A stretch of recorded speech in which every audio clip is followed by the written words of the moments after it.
nomor 17. Hadirin, untuk kita beri tepuk tangan untuk nomor 17.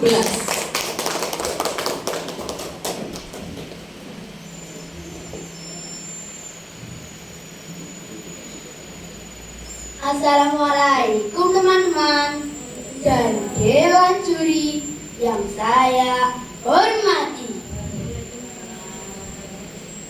Perkenalkan, nama saya Kenzi. Saya akan menceritakan sebuah cerita yang cukup menarik. Judul dari cerita ini adalah Joko Tole, anak yang berbakti. Cerita ini diambil dari sebuah buku dengan nama Cerita Rakyat Indonesia karya Kak Ana Sanjaya. Kira-kira gimana ceritanya teman-teman? Mari kita simak bersama-sama. Dahulu kala di Pulau Madura hiduplah seorang anak yang istimewa. Namanya Joko Tole. Ia mempunyai sifat yang baik hati dan tidak sombong. Selain itu, ia mempunyai kekuatan yang melebihi anak seusianya. Pada hari itu, ayah dan ibu Joko Tole sedang bertapa di gunung. Joko Tole diberikan kepada sebuah empu bernama Empu Keleng. Empu Keleng adalah seorang pandai besi terkenal yang ada di Kabupaten Sumeneb. Pada hari itu, Joko Tole melihat pekerjaan Empu Keleng dengan penasaran.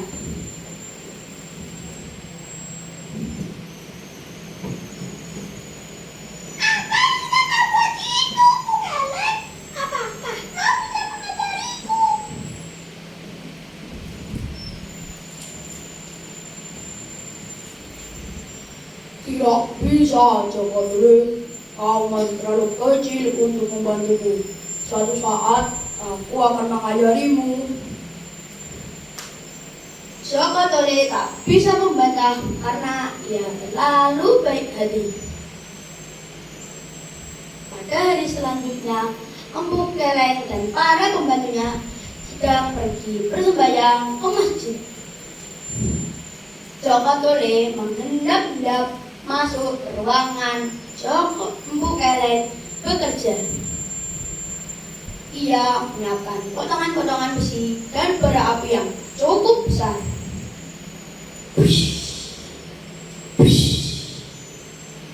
Sambil menunggu potongan-potongan besi tersebut, ia mencari-cari perkakas yang biasa dipakai Empu Keleng bekerja.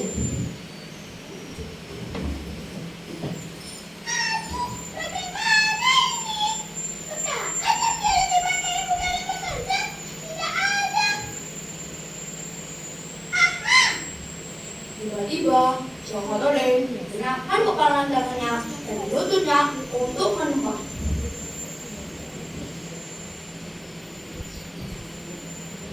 Sungguh ajaib, potongan-potongan besi itu berubah menjadi pipi dan bisa dirubah menjadi apa saja yang disukai Joko Tole.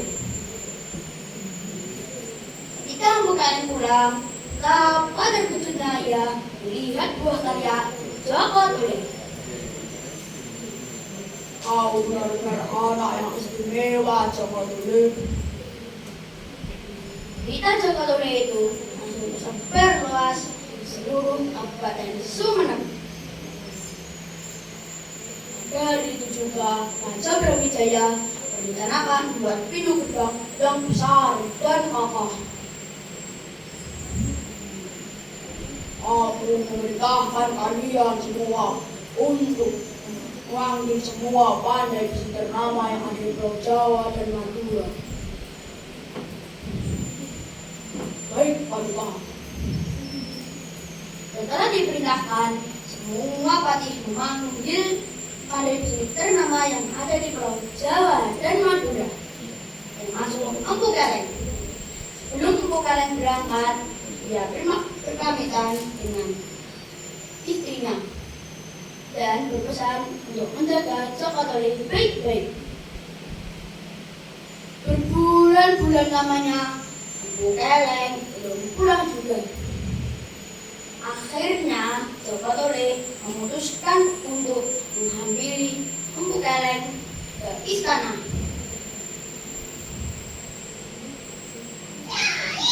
Apakah aku boleh menghampiri Empu Keleng? Boleh saja, Jokotole. Aku doakan kamu selamat ya. Karena restu dari Nyai, Jokotole langsung berangkat ke istana. Sebelum dia sampai ke istana, dia berhenti di sebuah hutan yang lebat.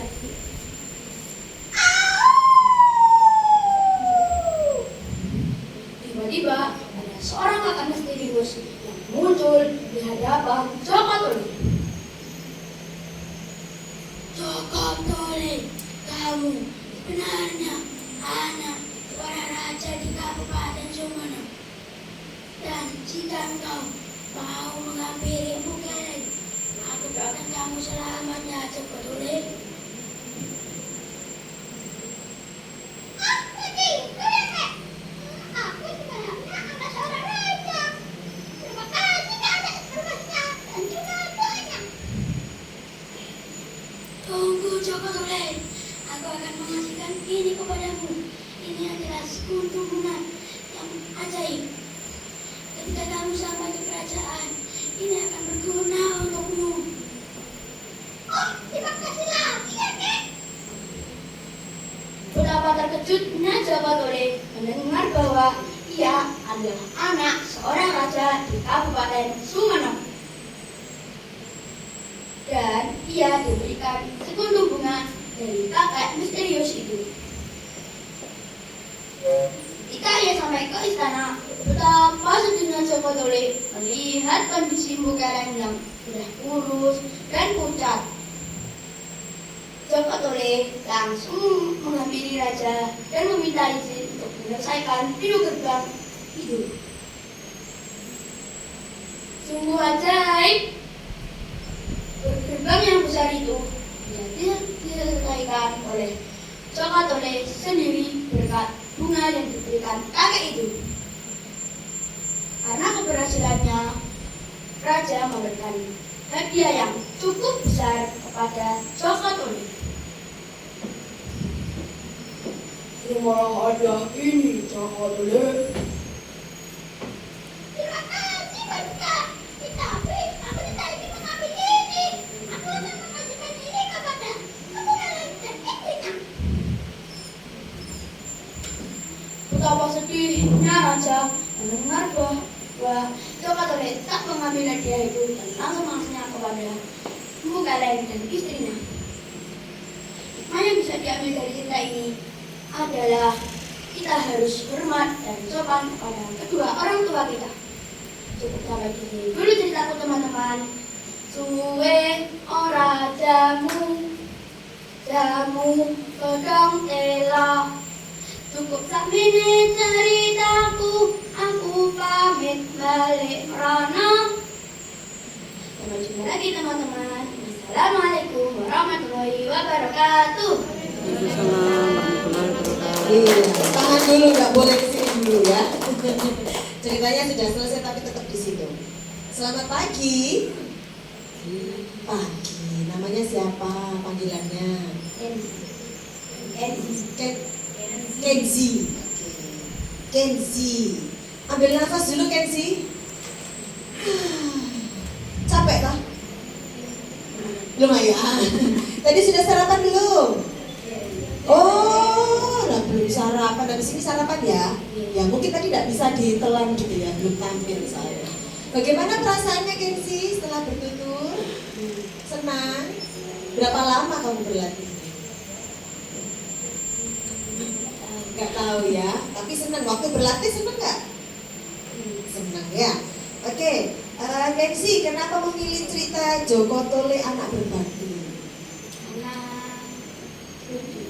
Lucunya di bagian mananya Tole? Atau Tole sampai jadinya?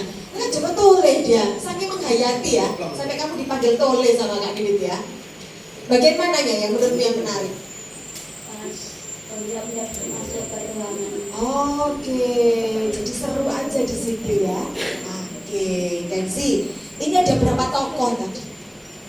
Ada berapa tokohnya?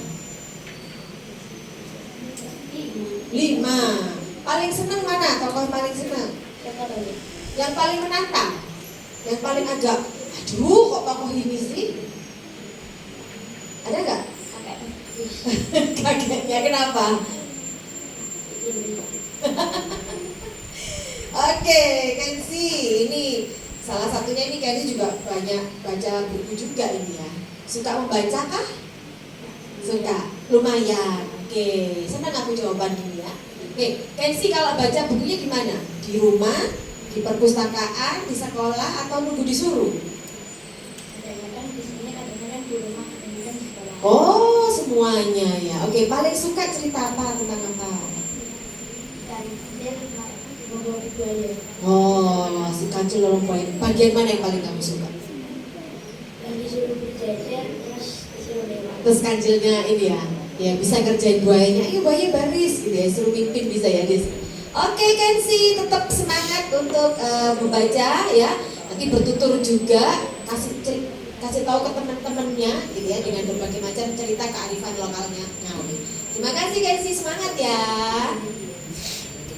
Kita beri tepuk tangan untuk nomor